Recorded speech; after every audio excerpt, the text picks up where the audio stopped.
நமஸ்காரம். சர்வ குருப்பியோ நம. இது நமது உலகம் சேனல் நேயர்களுக்கு வேங்கடம் ராம்நாராயண் அன்பு கலந்த வணக்கங்கள். இப்போ நம்ம பரிகாரம் அப்படிங்கிற வரிசையில் பார்த்துட்டு இருக்கோம்.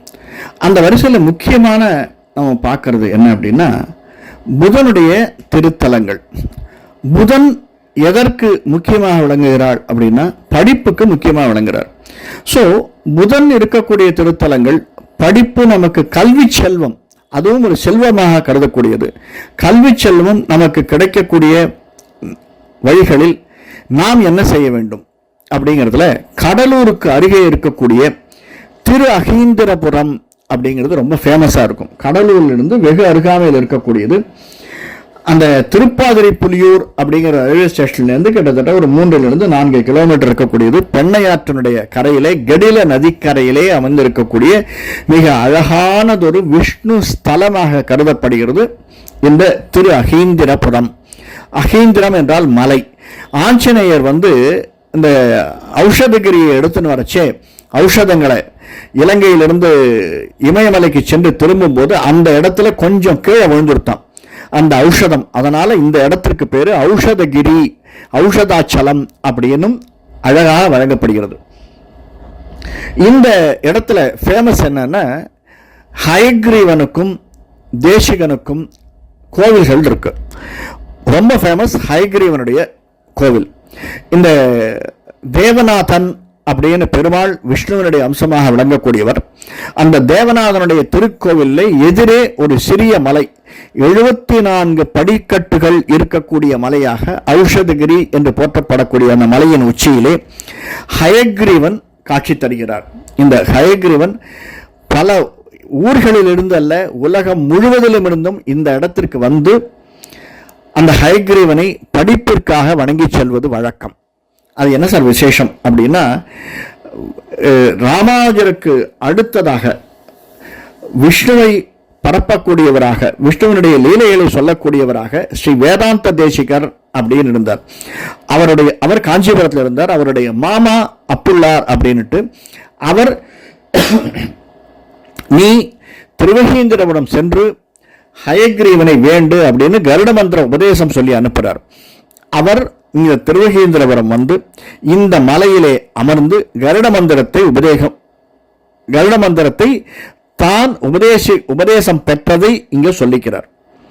அவர் மந்திர உச்சாரணம் பண்ணச்சு, கருடன் வைனதேயன் எதிரிலே வந்து அவருக்கு இந்த ஹயக்ரீவ மந்திரத்தை உபதேசம் செய்து ஹயக்ரீவனுடைய ஒரு பிரதிமையை அவரிடம் அளித்து செல்கிறார். அந்த பிரதிமையை வைத்து ஹயக்ரீவ மந்திரத்தை உச்சாரணம் செய்ய ஹயக்ரீவன் பிரத்யட்சமாகிறார்.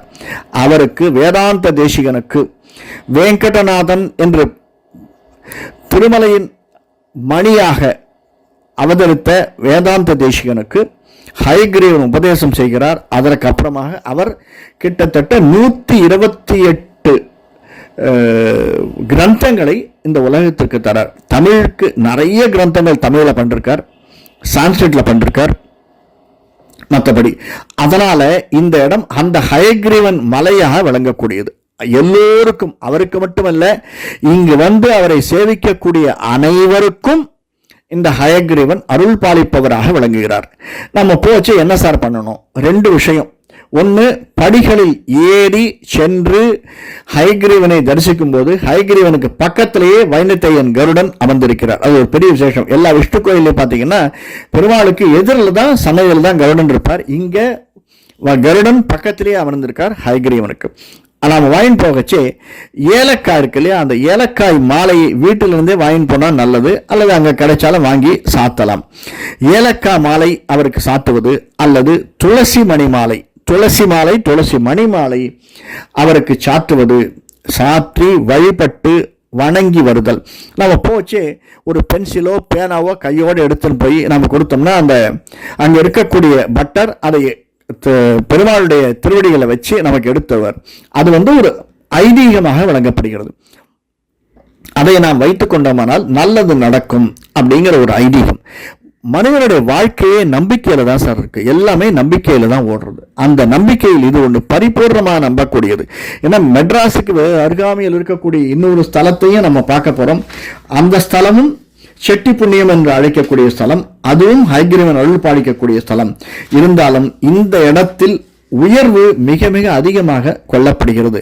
இந்த இடம் சென்று, அதுவும் இப்போ ஆடி மாதம் ஆரம்பிக்கிறது, ஒரு கல்வி ஆண்டு ஆரம்பிக்கிறது.